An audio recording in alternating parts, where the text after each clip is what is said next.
बोले। पाकिस्तान मुर्दाबाद, आतंकवाद मुर्दाबाद। हमको किसी भी तरह का कोई कंप्रोमाइज नहीं चाहिए था, कोई सीज़फायर नहीं चाहिए था। हमको हाफिज सईद चाहिए था, मौलाना मसूद अजहर चाहिए था।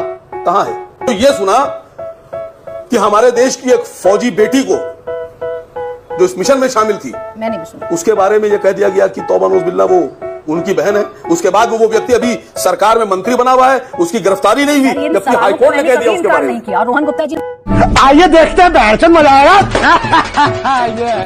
तिवारी जी, आसिम वकार साहब, आज मैं ये जानना चाह रही हूँ सर आपसे, आपके नेता भी डेलीगेशन में शामिल हैं, वो भी विदेश में जाकर भारत की बात रखेंगे और पुरजोर तरीके से इस देश में भी रख रहे हैं। अभी कौन किसके प्रति आपको सॉफ्ट नजर आ रहा है आसिम वकार साहब? जो हो रहा है इस देश में, जो सवालों के माध्यम से हो रहा है, वो क्या है? ये सब दोगलापन है। मैं तेरा दोगलापन उतारता हूँ। ना देखिए, हमारे नेता भारत की बात रखेंगे क्योंकि हम लोग भारत में पैदा हुए हैं, भारत हमारा देश है, हम इस देश के बच्चे हैं, तो भारत की ही बात करेंगे। दूसरी बात, बहुत सीधी सी बात थी कि देश के 140 करोड़ लोग ये सवाल पूछ रहे हैं कि सीज फायर क्यों हुआ। क्या पाकिस्तान ने हमसे रिक्वेस्ट की? क्या पाकिस्तान ने हमसे घुटने टेक कर बात की? क्या पाकिस्तान ने हाथ जोड़े माफिया मांगी?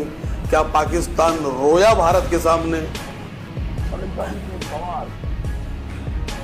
पाकिस्तान तो मजाक उड़ा रहा था हमारा। उनके क्या के मीम देखिए आप, वो मजाक उड़ा रहे हैं। हमारे देश में, हमारे जिस्म में, हमारी नसों में लहू नहीं है, गरम सिंदूर बह रहा है। किसके जिस्म में गरम सिंदूर बहता है भाई? मुझे क्रेडिट नहीं चाहिए।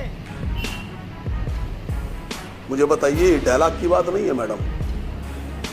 भारत की सरकार को चाहिए था अमेरिका के दूतावास से, एम्बेसी से एम्बेसडर को बुलाकर उनको लिख कर देते कि तुम्हारा प्रेसिडेंट झूठा है, वो भारत के खिलाफ झूठा प्रचार कर रहा है और उसको ऐसी बातें नहीं करना चाहिए। और चली तब हम मानेंगे आपसे।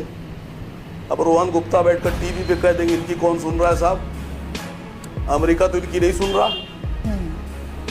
आपने कहा मैं राहुल गांधी का प्रवक्ता नहीं हूं, मैं कांग्रेस का प्रवक्ता भी नहीं हूं, लेकिन मसला यह है कि अगर देश की बात होगी और देश का बड़ा धड़ा यानी विपक्ष अगर ये कह रहा है कि आप इसके ऊपर विशेष सत्र बुलाइए, तो कौन सा गुनाह कर रहा है? जो बातें आप सड़क पर बोल रहे हैं वो आप विधान लोकसभा में जाके बोल दीजिए। ठीक है, आप बोलिए तो लोकसभा में, वहां एक बार कार्यवाही में तो आए।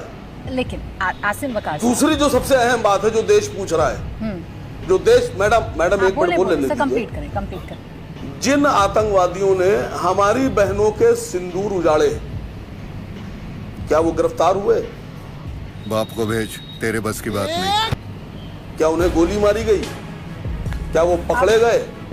क्या देश बता सकता है इस वक्त, देश का रक्षा मंत्री, गृह मंत्रालय कि वो कहां है जो आतंकवादी जिन्होंने गोली चलाई? आसिम वकार साहब, ये देश यकीन किस पर करेगा? या विपक्ष के जिस धड़े की आप बात कर रहे हैं, या अपने सवालों की जो आप बात कर रहे हैं, आप किसके जवाब पर यकीन करेंगे?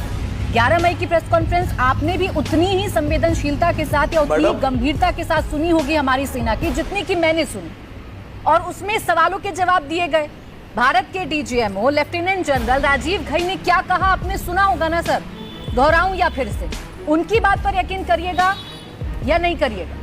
मैडम हमने तो वो भी सुना कि विदेश मंत्रालय के प्रवक्ता भारत सरकार का पक्ष रखकर ये बता रहे थे कि अब सीज़फायर हो गया है और उनको गालियां दी जा रही थी।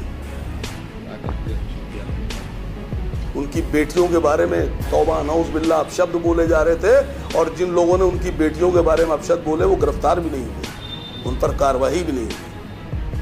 हमने तो ये सुना कि हमारे देश की एक फौजी बेटी को जो इस मिशन में शामिल थी, मैंने भी सुना, उसके बारे में ये कह दिया गया कि तौबा नऊज़ बिल्लाह वो उनकी बहन है।